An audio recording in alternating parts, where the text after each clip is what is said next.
Hi there everyone, my name is Zach and welcome to my channel. Amongst other things, I'm a reenactor and a jouster, and a couple of weekends ago I was meant to be going to Barnet Medieval Festival, and I had a great idea about a new armour that I was going to wear. Armours in the late medieval period were very much modular systems, and so rather than wearing my full armour with pauldrons and fold and everything, I was planning on trying out a different style. Unfortunately, the Battle of Barnet reenactment was cancelled, so I didn't get to try out this new configuration. But then a week or two after that, I went to Skirmish, which is Matt Easton's event. Schola Gladiatoria runs a couple of events a year, and Skirmish is the slightly smaller one that happens actually quite near to my house. So it was a great opportunity to try out this new configuration of armour. While I was there, I also taught a lesson on mounted combat, and we all had quite a bit of fun, even getting an opportunity to whack Matt in his new armour with some lances.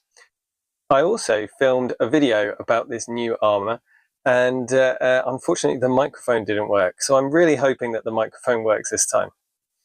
I'm referring to this as my man-at-arms armour rather than my knightly armour.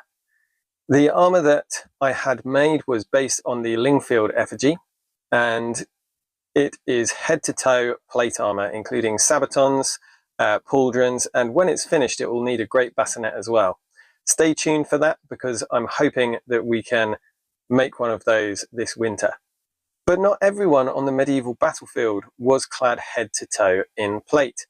In fact, images show that a lot of people were still wearing maille late into the 15th century.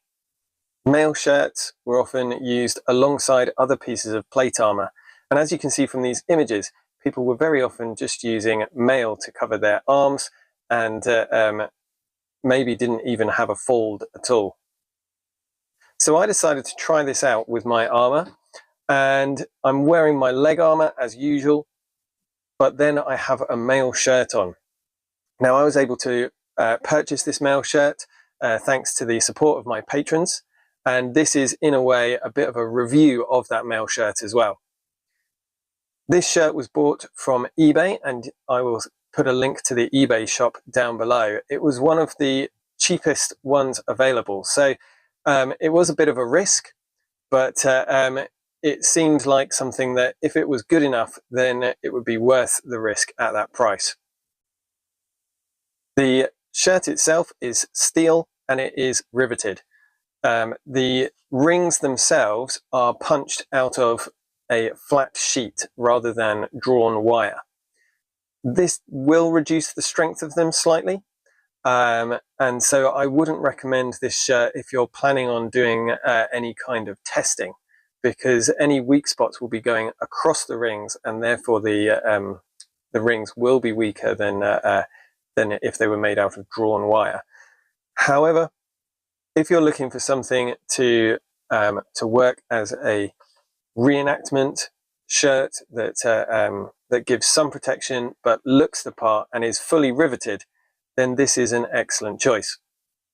Some of the rivets were not set properly, and I did need to go back in and use my riveting pliers to flatten them down a bit more.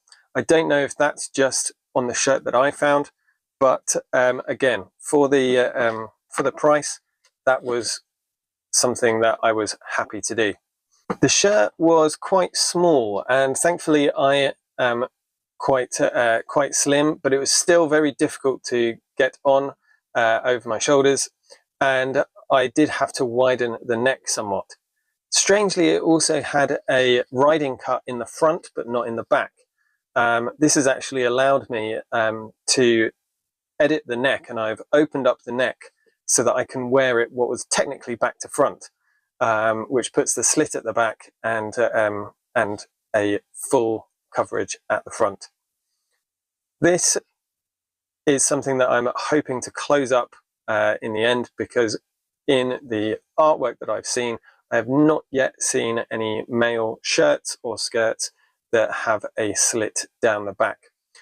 If you have any, then please do let me know and share that information with me. So The other thing that I needed to do was I needed to shorten the arms. Now, a lot of the artwork shows full-length Maille sleeves, but that is very hard to get without a certain amount of tailoring. These sleeves on this Maille shirt, as it came, were very long compared to the rest of the size. And what I ended up doing was cutting it to mid-bicep so that I could then wear it alongside the lower armor that came with the rest of my harness. This is something that we definitely see in the 15th century.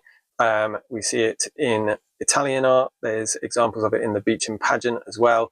I think it's something that we could expect to see in any place in Europe where we have those arms that are split and separate from the pauldrons or spaulders, as just basically another option of how you can wear your armor. So how did it go? I found that it worked very well. It was very comfortable. The fact that it was quite slim meant that it hugged me quite well, and the weight was reasonably well distributed. You don't really want to have lots of folds in your Maille shirt. You really only want it large enough to just about go over you. So that helped a lot in the reduction of the weight. However, I haven't been able to practice and wear armor as much as I wanted to this off season. So I am feeling a bit out of shape. And so by the end of wearing it, I was wearing it for about 3 or 4 hours. By the end of that, I was feeling pretty exhausted. I'm going to continue trying it out. I'm going to make some modifications to it, like I've said. But I would definitely say if you're looking for a cheap budget entry-level Maille shirt, you can check out these guys. So far, I have got this shirt from them, and I've also bought one of their aluminium shirts for my LARP. Both have been pretty good quality. There have been some issues with some rings being unriveted. The aluminium shirt actually had some spare rings and rivets with it so that you could do some repairs if need be. I think that would be a good thing to do. I think basically any Maille manufacturer should probably do that and include some spares, because these shirts do get damaged no matter how good a quality they are to start with. I should say as well, this isn't at all sponsored or anything like this. Both of those shirts I paid for myself using the money from Patreon, and so this is not an affiliate or anything. There's no affiliate links. I'm just basically I'm looking for ways that people can get into good armor, decent starter quality armor, get on the field with equipment that will work. And this Maille shirt is certainly something that that fits that bill. There are much better Maille shirts out there. They are available. You know, like I said, I had to do a bit of work with it. I had to go through and re-rivet some of the rings and things like that. But as an entry-level shirt, this is definitely something that is worth looking at. Thanks for joining me today, guys. I hope you found this interesting.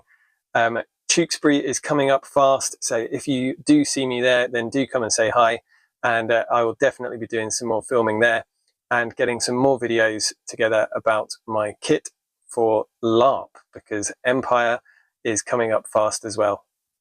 See you in my next video. Bye bye.